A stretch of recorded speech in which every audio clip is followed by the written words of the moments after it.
வந்து it's not a பிடிஆர்எம் officer. இவ்வளோ தான், இந்த 2 க்ளூ தான் இருக்குது. ஸோ அப்போ பிடிஆர் என்ன பண்ணுறாங்க பார்த்தீங்கன்னா வந்து அந்த டைமில் இருந்த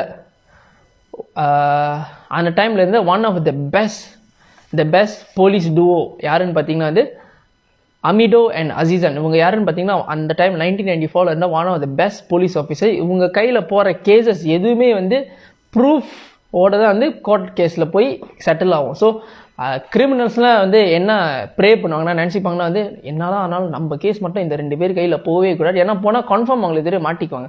அது மட்டும் இல்லாமல் போலீஸ் இவ்வளோ ட்ராஸ்டிக்கான ஒரு movement, like they are best man அந்த கேஸில் இறக்குறாங்கன்னு பார்த்தீங்கன்னா வந்து இது வந்து ஒரு நேஷனல் இன்சல்ட் ஆச்சு. ஏன்னு பார்த்தீங்கன்னா வந்து